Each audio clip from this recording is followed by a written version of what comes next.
we are live now with a very exciting show coming to you with Penny Power, me, Thomas Power, and Chris Daems, who's our guest. Hi, And Penny. Hi, Thomas. Today we're going to be talking about finance, and not in a boring number accountable way. It's going to be about a very emotional aspect of it, how we feel about it, how we plan for it, you know, what might be the things that make us think that we can't plan for it. Sometimes we feel that we're in scarcity and we think that that's not the time to talk to a financial planner. We think we need to have money to talk to a financial planner. There are all sorts of things and barriers that we put in our head, and I can talk from experience on that. And also we're going to talk about retirement, and do people actually plan for retirement, and do people actually want to retire, and how do you make sure that you really manage your life the way that you want to lead it and have the money to be able to do that. So it is going to be fantastic talking to Chris.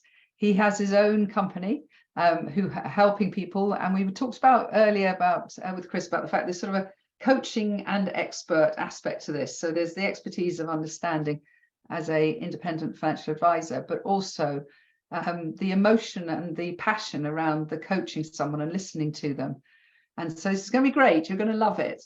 Now, before I introduce Chris formally, I'm going to talk a little bit about what this podcast is all about. It's called BIP Chat, and BIP stands for Business is Personal. And it's a philosophy that Thomas and I have believed in, well, all our lives, but we started formulating that philosophy in 1998 when we started the first social network in the world for business owners. And let's face it, business is personal. And we are in a very interesting age now where that's okay. Those people who used to say to you, Penny, it's not personal, it's just business. Well, quite frankly, they're out of date, because emotion, how we manage our mind, how we feel about our life, how we feel about our business, how we want to connect with others, we are now allowing those personal human needs into our lives. So we run Businesses Personal 100, BIP 100, with experts. And Thomas, over the last 2 years and 3 months, has interviewed over 1,000 people to join our beautiful community. And why have we got about 80 members out of those 3,000? It's because it is really hard to find people who have expertise, but also agree that business is personal, and have the time and the mindset to give people time and care for them. And so we're really proud that Chris Daems is one of our very, very esteemed members.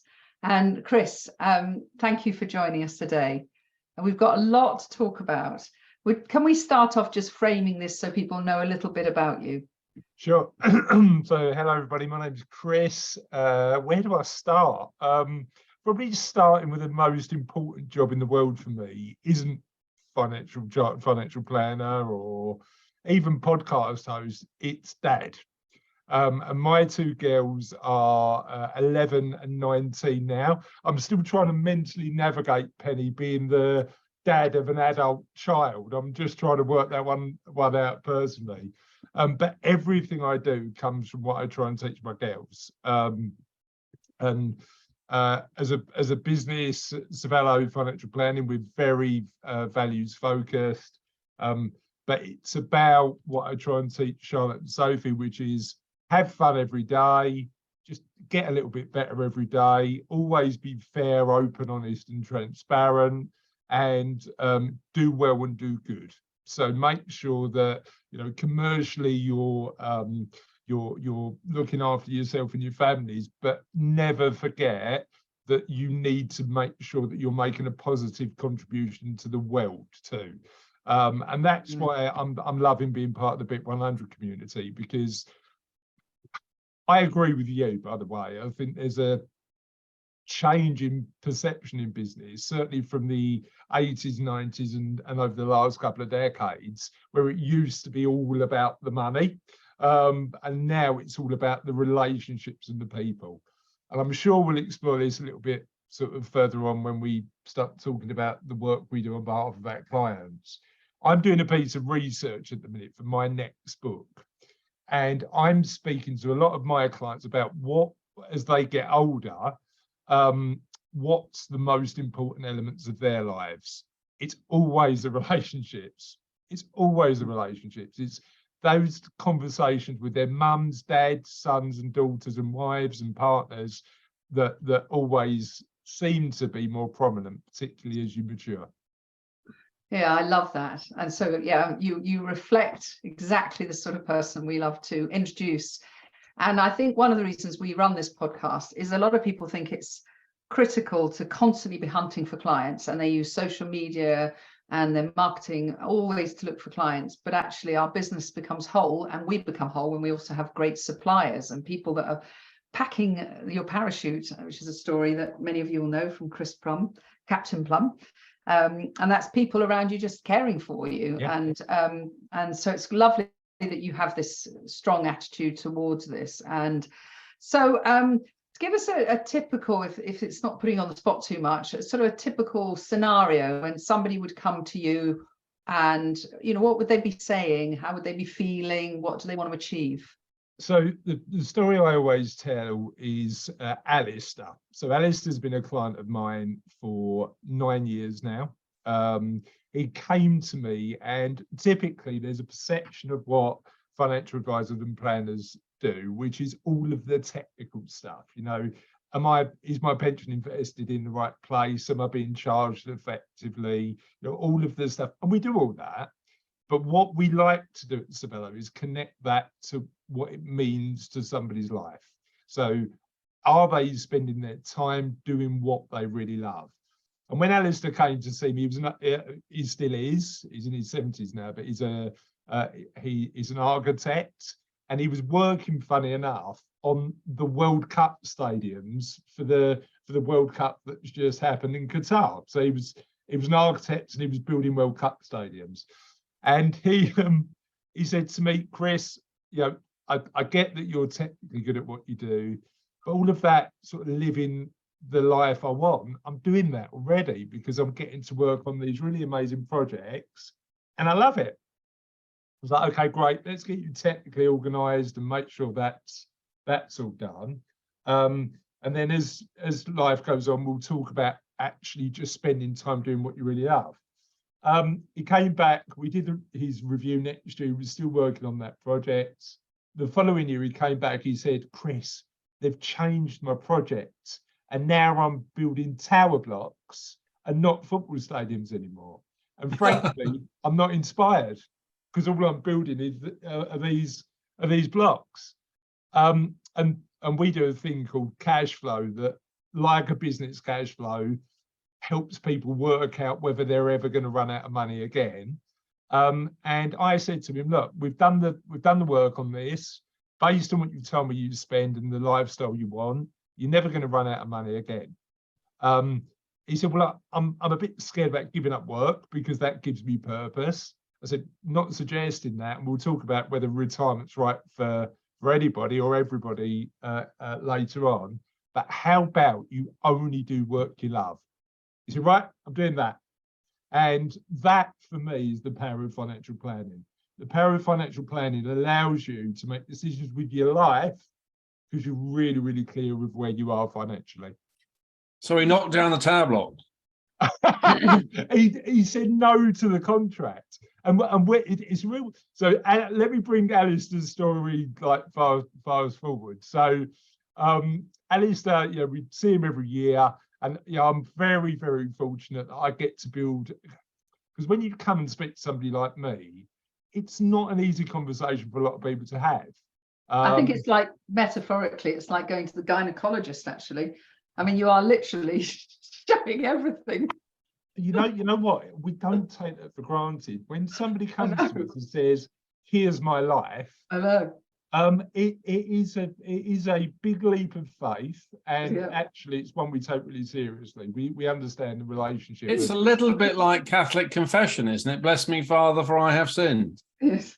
Well, I mean, apart from the fact that it's not on us to make any judgments at all.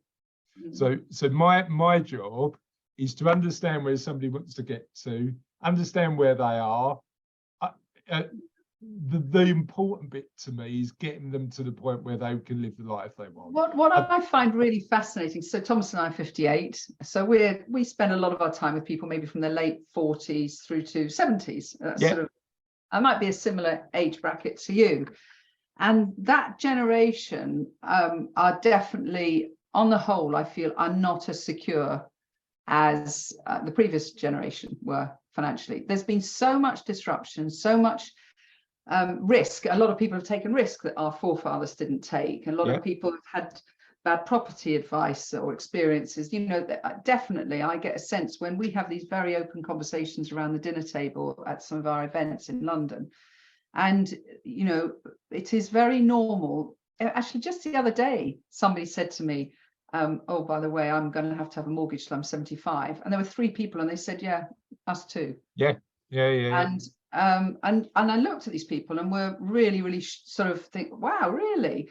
And certainly Thomas and I will have a mortgage a lot longer than our parents had to. So it is. That's why we all need personal trainers. Yeah, that's why we need to keep fit.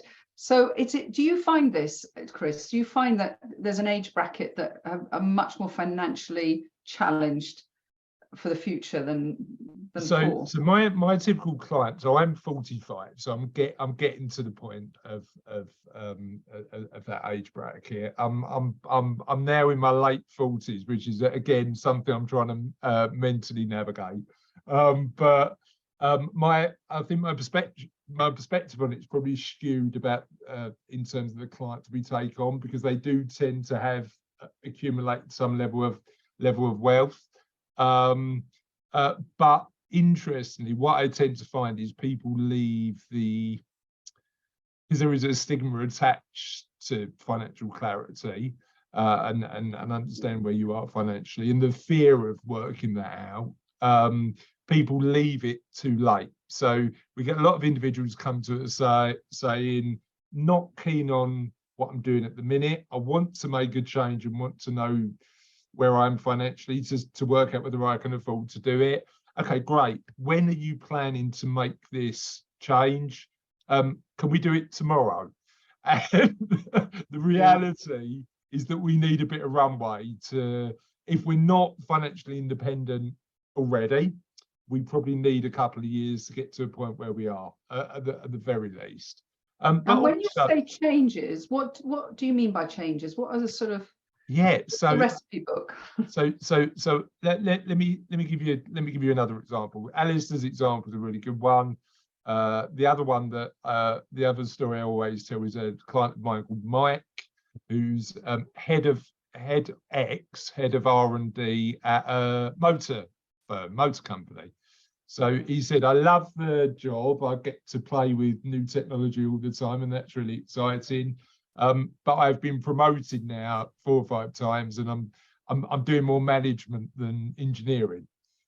So we explored this and said, well, what do you love? Well, if you could get up every day and just do that, what would you do?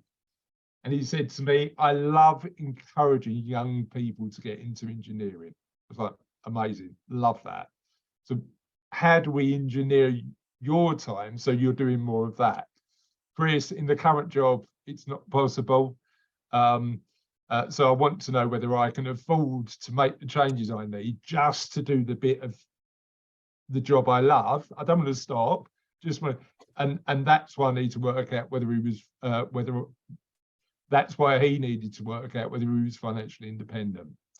We did the maths and built the plan and did all that and said, Mike, the other factor was that he had an autistic son that he wanted to make sure was looked after. So you know, we needed to factor that money in as well. So we built his plan and said, Mike, you're never going to run out again, and you can do what you want. He retired, but he's 58, Mike. He retired for 3 months. At the start of Jan, on the 3rd of Jan, Penny and Thomas, I got a WhatsApp from him with him making, you know, those model airplanes. Do you know like those? What are they called? Are they airfits? He said he sent me this WhatsApp saying, Chris, what have you done to me? This is how I'm spending my time now. And I had a call with him this morning. He's found his ideal job, which is working part-time, but just in the area of developing young people's skills. And that's what the so when we get into the actual mechanics of understanding how to make the changes, what are the sort of processes from a financial point of view? Is it about looking at your pension, looking at your run rate with money? What is it that they're doing? So, what should we all be doing? So starting point is strategic. So the looking at the pension stuff is the more tactical element. The starting point is the strategy, and there's some really important questions I'd recommend people ask themselves when they're thinking about financial independence. So number one is, if you had complete freedom of time, how much income every year would you need to live the life you want? That's the key question. And assuming you weren't working. Assuming, and there's a difference here, Thomas, assuming you could choose to work if you wanted to, but you weren't doing it for the money. Okay, so you're including your living costs, your holiday costs, your lifestyle costs. You are. Okay. So what income would you need? So if you carried on working, you'd do it for fun, or you do it for purpose, or you do it to give back, but you wouldn't do it because you needed the paycheck. So that's part one. Part two, what income have you got? So if I give you an example, I've got a client who runs a plumbing business who he just doesn't get involved day to day. His son-in-law runs it, funny enough, and it just runs without him. And that generates an income that we include in his financial plan because he's not spending his time day to day running the business. So you'd take that off. You take things like, for my clients in their 60s, late 60s, state pension. So that's about £10,000 a year. So you take that off, and you'd effectively come at the bottom, come with an income number that is the amount you'd need to be financially independent. Now, we'd do some really complicated sort of planning on that, but there is a really easy way to work out whether you're financially independent or not, and it's called the 4% rule.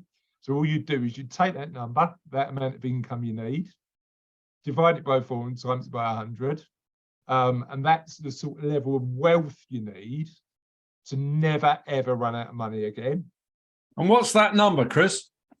It's different for all of us, isn't it? It depends on what you're spending. But what's a typical average across your clientele? Now this is really interesting, Thomas, because we have people we speak to quite a lot who say, what do other people aspire to do? And my answer is always the same. But there has to be an average. I mean, for my clients, it's about 2 million. In terms of the aspiration they want to get to. They want £2 million locked away in some pensions of some assets of some form. And it might not be 2 million in a pension because there are rules around how much you can hold in pensions as an individual. There's a cap, which is sort of just over £1 million each. It doesn't matter what the wrapper is. What matters is the overall wealth designed to help you live the life you want and generate effective income over time. I was talking to someone the other day who actually runs a network, and the network is for people that want to make £10,000 a month. And they said if they can make £10,000 a month in however way they create it, then they've got the right life. I mean, that, and I said to him, well, people still got mortgages to pay and what they're doing with that, but he just said that seems to be a number as well. So I don't know how that collates to what £2 million, as an asset would deliver to you each month. Yeah, I mean, I'd have to get my software up and plug it all in. But that's an interesting number because that's the number they advertise on the lottery. £10,000. £10,000 a month for the rest of your life, or 30 years. So that's about what, £4.5 million. Yeah, I tell you what's interesting though about the, I think we were speaking before, Thomas, about would you take the £10,000 a month, or a lump sum that equates to it. And there's a big No, lump sum every time. Yeah. Well, I mean, this is the other thing. When we think about how we spend money, particularly when I'm building financial plans for clients, the odds are that once my clients have achieved financial independence, let's take Alistair as an example. So Alistair, in 2018, we did his review, and for years, I'd been saying to him, look, you're telling me you've got this list of stuff you want to do.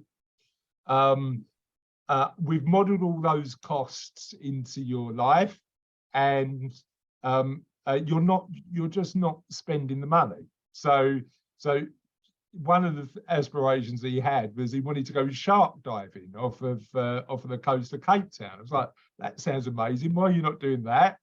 And it's interesting because this is where it comes back to the behavioural element. You know, if we've built a life where we're just accumulating money, sometimes we struggle to spend it as well because we've never done that. So it's an my friend Eric, I cycle with, says he knows that if he doesn't fly first class, his kids will. Yeah, I funny enough, one of my other clients, Thomas, has got a really great phrase. And he comes to me, and not everybody's like this. Like I gave you Mike as an example. I think I'm probably more like Mike than the client I'm going to tell you about. I had never had any money. I'm never going to receive an inheritance. You know, we've had to build the business. You know, we're first generation wealth in the Daems family because we've had to do that ourselves. I do worry about spoiling my kids and making sure they grow up with the values of hard work and, you know, determination and resilience and perseverance. And I'm not convinced I get that right. I probably give them too much, to be honest. But what's interesting is, so Mike's very much, I want to make sure my son's okay because, you know, because of the autism. I've got one client who said to me, my kids are going to be all right. I've educated them. They've gone through everything they want. So your job, Chris, is to make sure my last check bounces. That's his phrase. So he wants to spend everything before he goes. It's a funny phrase. If you like that. So let me take your, can I just ask that 4% rule? Yeah. The £2 million worth of wealth, I presume that people have that stored in some asset. That's excluding their house, presumably. Excluding their property, yeah. So 4% of 2 million is 80,000 a year. So is that the typical average income people like to retire on? Depends on the individual. But that's a good average, isn't it? Yeah, there's some really interesting stats to say between 60 to 80 would give you a really comfortable retirement. Assuming you've paid off your property. Assuming the mortgage is paid off. And I suppose the other big thing and you're not going to Antarctica on holiday. Well, it depends on how often. But this is the other thing, you know, that you talk about that lump sum. The shape of how people spend money tends to be, in my experience, different. So what tends to happen is people, once they know that they can, really have a year where they go, well, look, I'm financially free. I'm going to really enjoy this time, and all of those places that I've really wanted to travel to, I'm going to go to. But then it equalizes a bit. So the first couple of years tend to be more expensive years. Once you know you've achieved financial independence, then it equalizes a bit. And then you've got in later life, and we've got clients who we've helped in this area, plus also parents of clients we've helped in this area. You've got the impact of care costs to factor in, and all of this. So as we let me move on to another area, because people that might be listening might be feeling they're in financial chaos at the moment, and you know, they might even have their head in the sand. Yeah. It's quite incredible how many people will say, and I'm sure you know this, oh, I don't look at my bank statement, and oh, you know, they just turn a blind eye to it. It's almost too frightening. It's gone out of control. Have you had people come to you like that really need almost financial education and calming down and things? So we're lucky as a practice that we've built a decent client bank. So as part of our do good philosophy, if somebody comes to us and says, look, Chris, I don't know, and as you know, I'm a big advocate of kindness. I also believe in using what I've learned to help really wealthy people, to help people who really need it. So we give away 10 hours a month doing pro bono work, Right. which we never charge for. People come to see us, we put them on the right financial track, we help them understand that there's always, like in any aspect of our life, incremental steps we can take to improve where we are. And is there a common reason that you can see that people have got themselves into this situation? I think it comes back to that emotion around money. I think it comes back to that, number one, it's scary to speak to somebody about money. And interestingly, it's also scary if you've got a lot of it. It's not people who are lacking money are always scared. It's that, how do I focus on it when I've built and achieved? Let me give you a scenario then. I talked to a really gorgeous man a couple of weeks ago who went from having a very successful business and then COVID completely killed it, to losing his home, losing his marriage, and living in the kitchen, someone's kitchen, on the floor in a sleeping bag. He's a really bright guy. He's just got to, and he was in his early 60s. He's got to really rebuild from that place. And first of all, anybody listening to this, I don't think this is necessarily uncommon, but you can come back from that place if you have good people around you. Have you had anybody in that sort of scenario and they're literally having to really relearn money and how they're going to go ahead? Because sometimes these are risk-based entrepreneurs that can get into this situation. 100%. Yeah, I mean, my own personal aspect on that is, and particularly if you're in a position where you love what you do, age in that respect is just a number, isn't it? It's just that element of what incremental steps do we need to do to start again. And I'd imagine there's elements of embarrassment and shame and all these emotions wrapped up in that guy's experience, but you should never feel like that, because it's easy to make mistakes, isn't it? And sort of, I think the big thing, Penny, is being open about it with people you trust. Because my experience with people who make really big financial mistakes is they've tried to make decisions on their own without help from somebody they trust to support them through it. Because we feel that we're all grown up and therefore we should be really good at this sort of stuff. But why? Absolutely. And what I've learned through, I'm still on a learning journey as a business owner, and still make mistakes every day. But one thing I have learned is don't try and do it alone. No. Don't make sure you're sort of getting a really good community and support team around you. That when stuff like this comes up, the very least you can do is talk about it. No, that's a really good point. So as we move towards the end of the show, that moves us really nicely onto your book and your project, the Kindness Project. Tell us a little bit about that. Yeah, so can I just say two things about this, because and it alludes to what we've talked about already. So let me tell you a little bit about the podcast.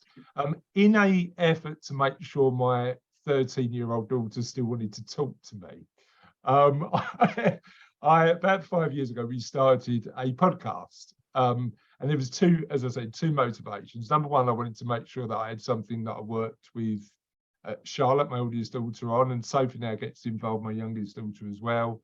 And secondly, I was looking at the news and realizing that all I heard was stories of everything going wrong in the world, when my lived experience was that actually people were generally good. People are generally positive. So I wanted to share some of those stories. So the Kindness Project was all about creating a platform where I could be really curious about what motivated, drove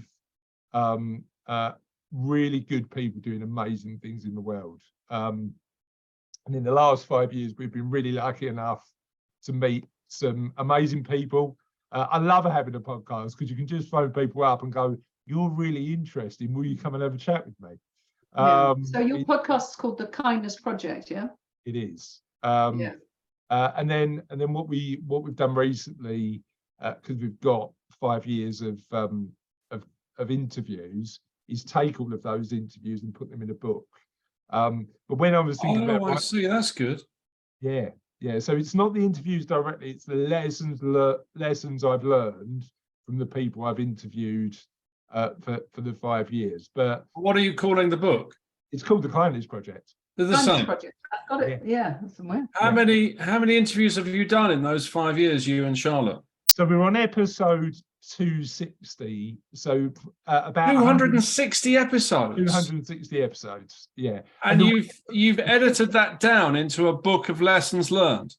Yeah, absolutely. Lessons learned about kindness, lessons learned about business, or just lessons learned? So there is a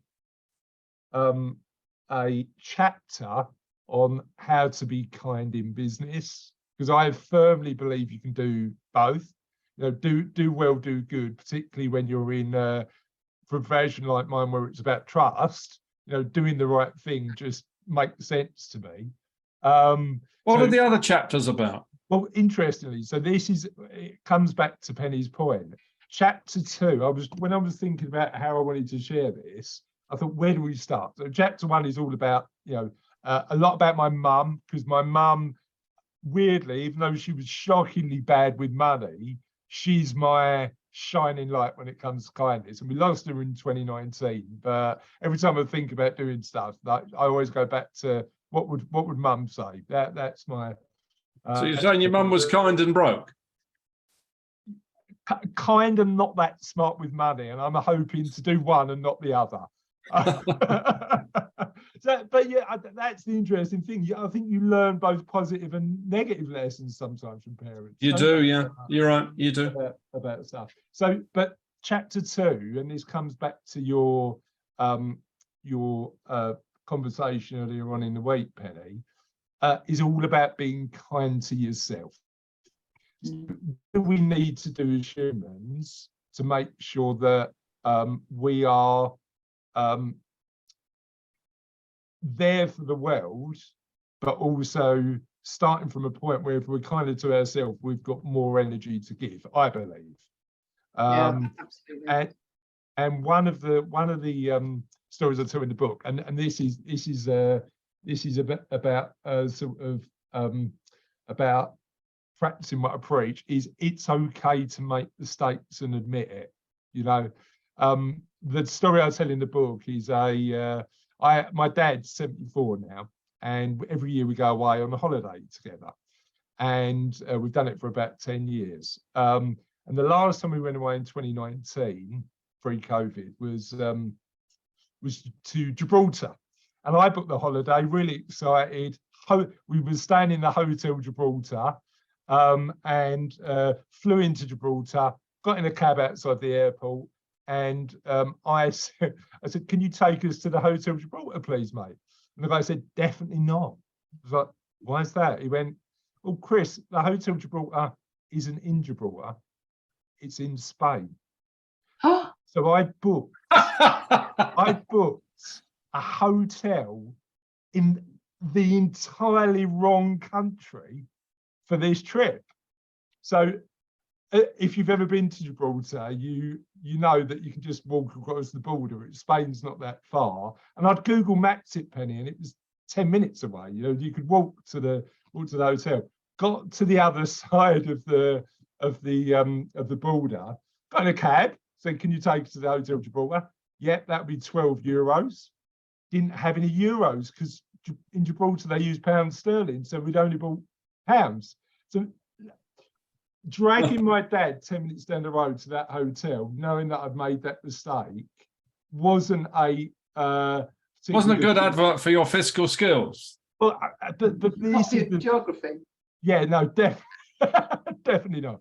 But the reason I tell it, and somebody emailed me after reading the book over Christmas saying that story made me laugh and cringe, is because I wanted to make sure people knew that we can all make mistakes and actually get to a point where we need to sometimes admit those mistakes and be kinder to ourselves about it. That's It's a good story. Good philosophy. story. My dad's just about forgiven me for that one.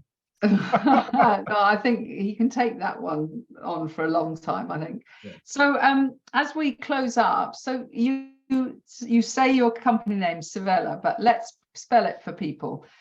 So could you spell out how they can find you on a website? Yeah, so it's the website's www.cervello, that's Cervello FP financial planning, cervellofp.co.uk. Brilliant. And what's the name mean? It's Italian for brain, so that's what it means. Now, nice. I appreciate I've just told that Gibraltar story, and that might not allude to you have to be being good brave. at what we do, but we are hopefully deliver our sort of both the emotion and the intelligence to help people live the lives they want financially. That is beautiful. So and on LinkedIn you can look up Chris. His surname is Daems, which is actually pronounced spelt I should say Daems. Daems. That's a Flemish name, isn't it? It is. Belgium, Dutch Belgian. So that's where 3 generations back my dad's side of the family comes from. Lovely. As you can tell by the accent. Yeah, not at all Essex. No, it really fantastic conversation here, and I hope anybody that's listened to this, well, first of all, sees what a great guy Chris is, but also, money is an emotional thing. Money is an energy. Money is something that we either love or fear, depending on how we wake up in the morning, and things can happen in our lives, and we shouldn't be embarrassed by some of the mistakes, the risks, and the things that hit us. And I suppose finally what Chris says is you have to talk to someone. You mustn't be ashamed. And from the experience that Thomas and I have had personally, and in my book, Business is Personal, chapter 2 is called Being Broken. And that's not just financially, that was our spirit and our identity. We went through some of our own challenges. And so we hope that if you've listened to this, you feel more confident about planning, and also just opening your mind up to the fact that you can get back in control of your finances and you can lead the life you want. And that's a great message, Chris. Thank you so much for your time today. It's been a pleasure. Absolutely loved it. Really enjoyed it. And also, please, everyone, look up the Kindness Project podcast. It's lots of wonderful interviews on there. And the rest of you have a fantastic day, and thank you for giving us your attention.